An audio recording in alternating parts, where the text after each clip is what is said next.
It's interesting. There's a whiplash, if you want to call it, happening. I talk to a lot of CROs that are saying to me these days, Steve, I'm buying plane tickets again. I'm getting out and I'm seeing customers and I'm meeting new business prospects. And I wasn't doing that before, but call it because of AI, call it whatever. But this focus on trust building, relationship building, we've heard those things forever, right? So it's very easy to say, yeah, yeah, yeah. And just like the word value, of course, we have to provide value. And that these are so basic and they've been here since the dawn of time. But there is a reemergence and there is a direct correlation in trust decline. If you go to the Edelman Trust Barometer, 32,000 worldwide respondents, 68% think that business leaders like you and I are being misleading intentionally. 68%. You wonder why they're waiting longer and longer to want to talk to us and going to the LLMs or their peers, or right.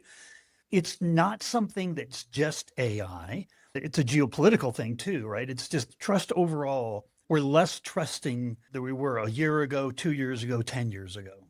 It talks about going back to the fundamentals. The other thing that's happening there too is that companies are waiting, buyers are waiting longer and longer to want to talk to the sales organization. All of a sudden, like within your go-to-market, are you surfacing others inside of the organization to buyers as people that they can talk with, that they can learn from, they can engage with, that are outside of a sales organization? Is that something that is rising in importance, right? That we all need to be customer facing? No, I would think maybe this is more along the track we were talking about earlier related to our thought leadership. We have a podcast and a newsletter called The Supportive. Obviously, it's something we invest in, but you wouldn't necessarily know that. Help Scout isn't plastered all over the place, but we do have one of our employees who's like really steeped in customer support, just interviewing other customer support leaders about what's working for them and what's not working for them. So again, like when you think about building trust, we have no incentive other than to help people learn more about or like trends or whatever in the customer support industry.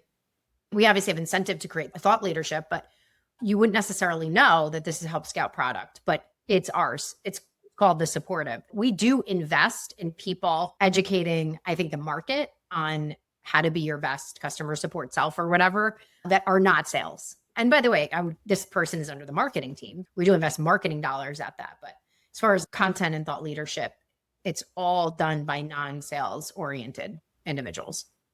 And you had said in our last conversation that you thought that B2B feels increasingly more personal.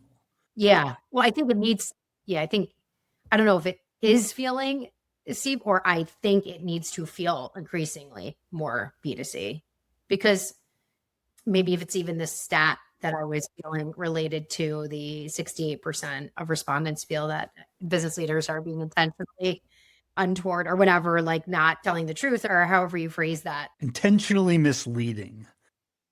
Yes. As sad as that statistic is, I think this is why maybe more companies need to start positioning the brand to feel more human and helpful than there's an ask at the end of every interaction, where just provide information that's useful. And then hopefully they understand or can navigate to ultimately the outcome we're looking for, which is that they do agree we're helpful and that they purchase the platform. But the way at that is to have this human consumer feel than it is like we're a big company and we're not here to help you. That's not the case at all.